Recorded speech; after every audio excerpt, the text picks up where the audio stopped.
तुम्हारा तो यह रोज का है। हर 2 दिन 4 दिन पर कभी उल्टी, कभी सर दर्द, कभी पेट दर्द, कुछ न कुछ बहाने लेकर बैठ जाती हो। अरे बहू, हमने भी बच्चे पैदा किए हैं और पूरे 9 महीने काम भी किए हैं। हमें तो ऐसी परेशानी नहीं होती थी। यह सब तुम्हारे काम ना करने के बहाने हैं। सास ने बहू को सुनाने लगी। सुरभि की आंखों से आंसू बह निकले। अभी दूसरा महीना चल रहा था। एक तो सुरभि वैसे ही बहुत कमज़ोर थी, ऊपर से उसको गर्भावस्था में इतनी दिक्कत हो रही थी। पति को कहो तो उनका यही जवाब रहता था, इस उम्र में मेरी माँ काम और खाना थोड़ी ना बनाएगी। और अगर कहो कि कुछ दिन खाना बनाने वाली को रख लें, उस पर भी यही जवाब सुनने को मिलता था, पैसे कोई पेड़ पर लगे थोड़े ना हैं। सुरभि समझ नहीं पाती थी। उसकी सासू माँ कुछ मदद भी नहीं करती थी, ना काम करने वाली सहायिका लगाने देती थी। आगे वह कैसे करेगी। आज बड़ी वाली बुआ सास आने वाली थी। सुरभि ने कहा, माँ जी, आज तबीयत थोड़ी ठीक नहीं लग रही है। उल्टी और बेचैनी हो रही है और खाना बनाते समय मिचली भी आती है। उसकी सासू माँ सुनीता जी बिगड़ गई। अब तो यह 9 महीने तक लगा रहेगा, तो क्या हम लोग 9 महीने तक भूखे मरेंगे। माँ जी, कुछ दिनों से ज़्यादा तकलीफ बढ़ गई है। सुनीता जी ने सुनकर भी अनसुना कर दिया। किसी तरह सुरभि ने खाना बनाया। जब थकान से आंखें भारी होने लगी तो उसने सोचा बुआ को आने में 2 घंटे बाकी हैं, थोड़ी देर के लिए आराम कर लेती हूँ। पर बुआ जल्दी आ जाती हैं। कुछ समय बाद उसके कानों में आवाज़ सुनाई दिया, अरे क्या बताएं जिज्जी, इस उम्र में भी सारा काम मुझे ही करना पड़ता है। बहू देखो महारानी की तरह सो रही है। कहती है, मुझे इस हालत में नींद बहुत आती है। खाना बनाने में मिचली आती है। हर समय उल्टी, चक्कर, सर दर्द का बहाना लिए घूमती फिरती है। सोचा था बहू के आने से चैन से बैठकर 2 रोटी खाऊंगी, पर बहू तो बीमार निकली। आए दिन बीमार पड़ी रहती है।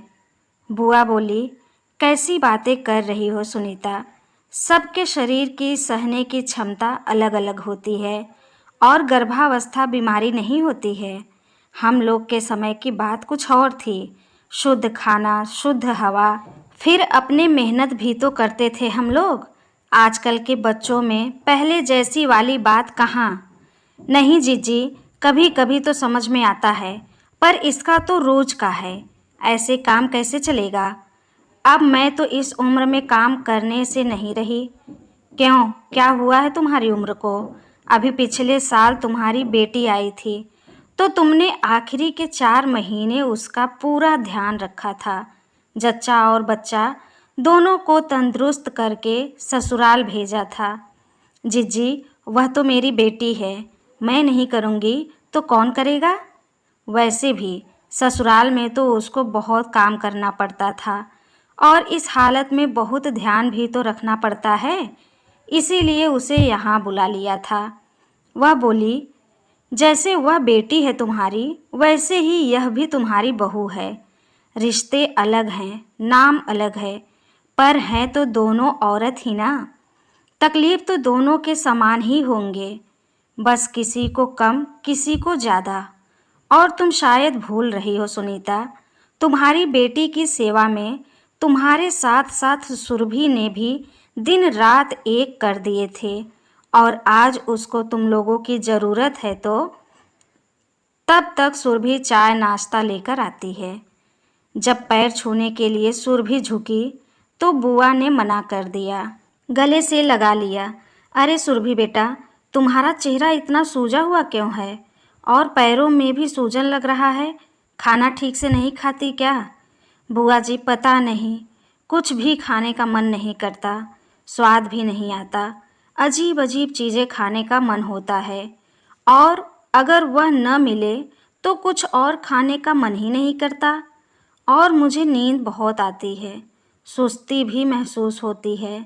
हाँ, जब हम पौष्टिक आहार और उचित तरीके से खान पान नहीं खाते हैं तो हमारा शरीर किसी भी कार्य को करने में असमर्थ हो जाता है, जिसके कारण हमेशा नींद और सुस्ती आने लगती है।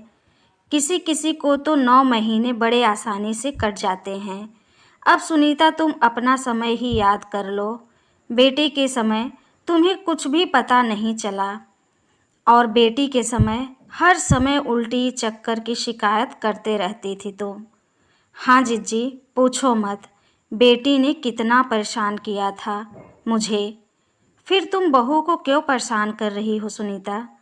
सास की नज़र से ना देखते हुए एक औरत के नज़र से देखो, नहीं तो सुरभि को उसके मायके भेज दो। उससे उसकी देखभाल भी अच्छी हो जाएगी। वैसे भी इस हालत में एक माँ ही तो अपनी बेटी की सेवा अच्छे से कर सकती है। सुनीता जी को अपनी गलती समझ में आ गई शायद। बस करो जिज्जी, मैं समझ गई हूँ आप मुझे क्या समझाना चाहती हैं। मैं एक औरत होकर भी सुरभि का दर्द समझ नहीं पाई, बस सास की नज़र से ही देखती रही। मेरी बहू अपने मायके नहीं जाएगी, यहीं रहेगी मेरी बेटी बनकर, और मैं माँ बनकर उसकी देखभाल करूँगी। दोस्तों, किसी की बेटी हमारे घर की बहू है और हमारी बेटी किसी के घर की बहू है। हमारी बेटी के पास वही लौट कर आने वाला है जो व्यवहार हम अपनी बहू के साथ करेंगे। दोस्तों, इस प्यारी सी कहानी पे आपका क्या राय है, प्लीज़ कमेंट करके हमें ज़रूर बताइए। अगर ये कहानी आपको अच्छी लगी हो तो प्लीज़ एक प्यारा सा लाइक करिए। हमारे चैनल पे पहली बार आए तो हमारे चैनल को सब्सक्राइब करिए। कहानी सुनने के लिए आपका बहुत बहुत धन्यवाद।